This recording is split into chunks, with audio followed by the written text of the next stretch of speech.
भगवान की शरण में जाना हो तो कैसे जाएंगे बताओ। सुनो, विभीषण शरण में गए, सुग्रीव शरण में गए, काम बन गया। अब आपको शरण में चलना है। उपाय मैं बताता हूं कैसे चलना है। सुनो, इसके लिए एक छोटी सी कहानी सुनो। एक राजा था। राजा अपने राज महलों से बहुत दूर एक जंगल में राजा ने एक मंदिर बनवा रखा था। राजा जंगल में जाकर भगवान की एकांत में आराधना करता। एकांत में आराधना। एक दिन राजा के प्रेम के बल पर, प्रेम के कारण, उसकी भक्ति के कारण भगवान प्रसन्न हो गए। राजा नियम से भगवान का नाम जप करता।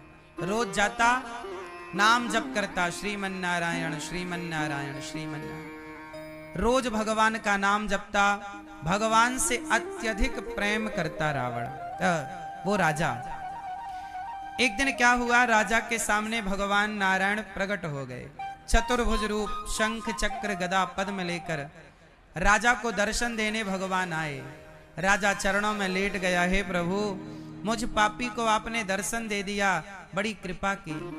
भगवान नारायण बोले, राजन मैं तुझसे बहुत प्रसन्न हूं बेटा, तूने मेरी बड़ी भक्ति की है। कुछ मांग मेरे से, जो वरदान मांगेगा मैं तुझे दूंगा। बोल क्या चाहता है।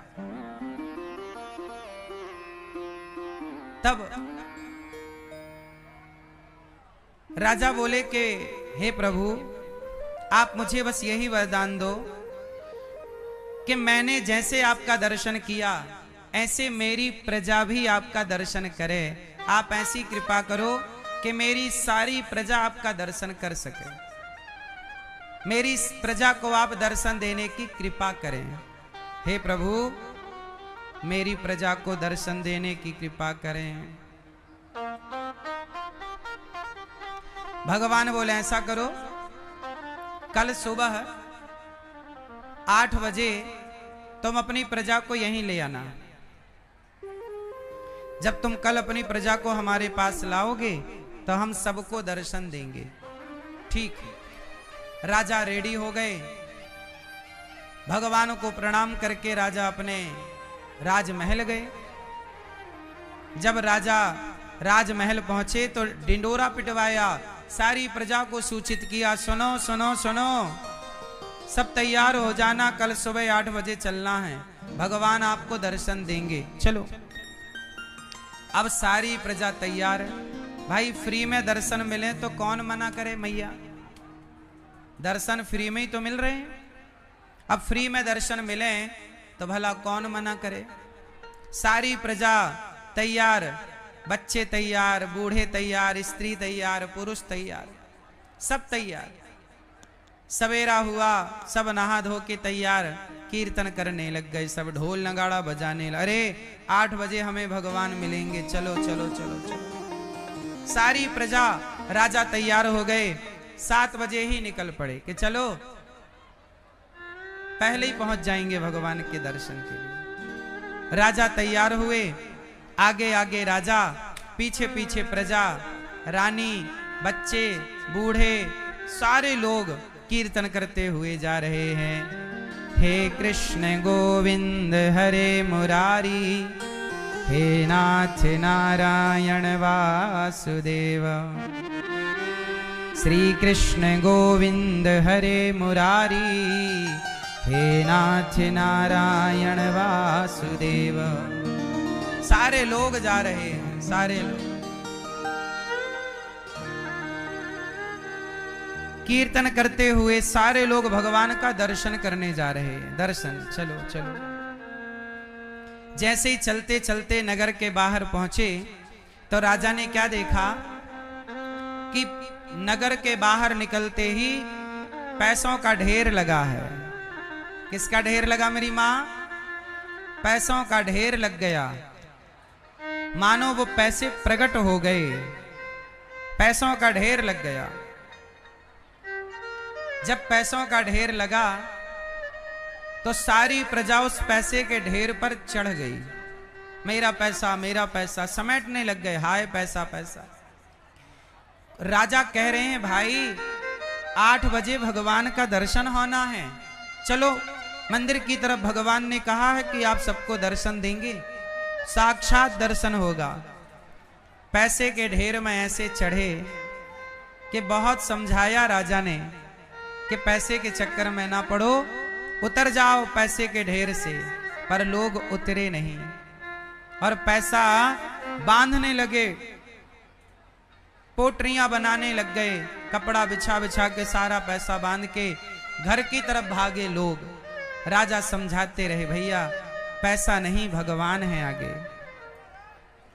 कुछ लोग पैसे के ढेर से उतर आए, बोले हमें पैसा नहीं परमात्मा चाहिए।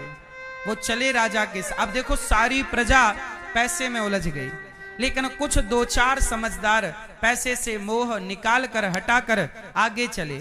और जैसे ही 100-200 कदम आगे चले तो आगे हीरे मोती का ढेर लगा था, सोना चांदी का ढेर लगा था। पैसे को छोड़ने वाले लोग उस सोना चांदी के हीरे मोती के ढेर में चढ़ गए, सोना समेटने लग गए।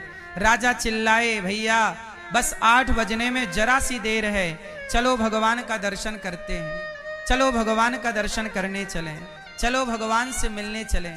पर कोई ना आया, सब कहां उलझ गए? बोलो मेरी मां, कहां उलझ गए? कोई पैसे में उलझ गया, कोई सोना, कोई हीरा, कोई मोती, कोई चांदी, उलझ गए सारे। अकेला राजा जो उलझ गए वो भगवान से वंचित रह गए, जो नहीं उलझे वो अकेला राजा जाकर खड़ा हुआ। 8 बजे तो भगवान प्रकट हो गए। जब प्रकट हुए तो राजा चरणों में गिर पड़ा। भगवान ने कहा राजन आपने तो कहा था कि हम प्रजा को लेकर आएंगे, कहां है आपकी प्रजा? राजा रो पड़े, महाराज सब लोग आपका दर्शन करने ही चले थे, पर सब सोना चांदी हीरा मोती में उलझ गए। सच बताओ मेरी मां, जो सोना चांदी हीरा मोती रुपया पैसा में उलझा है, सच बताओ वो ईश्वर तक पहुंच सकता है? बोलो मेरी मां जोर से। इसलिए हम ये नहीं कहते कि पैसे मत कमाओ, पैसा कमाओ, पैसा जरूरी है कमाना, पैसा कमाना बहुत जरूरी है, पर पैसे में उलझना नहीं। पैसे कमाओ, पैसे में उलझो मत। पैसा कमाओ पर पैसे को अपना ना कहो, पैसे को अपना ना कहो। पैसा व्यवस्थाओं के लिए होता है, अपना कहने के लिए नहीं। पैसा क्यों चाहिए? घर बनाना हो तो पैसा चाहिए, कपड़े पहनना हो तो पैसा चाहिए, गाड़ी खरीदनी हो तो पैसा चाहिए, सांसारिक जरूरतों को पूरी करना हो तो पैसा चाहिए। पैसा जरूरतों को पूरी कराता है, पर पैसा हमारा नहीं है। बताओ हमारा कौन? पैसे कमाओ, पैसे से जरूरतें पूरी करो, काम करो, पर अपना ना मानो पैसे को। अपना किसे माने? मेरे तो गिरधर गोपाल दूसरो ना कोई। भगवान में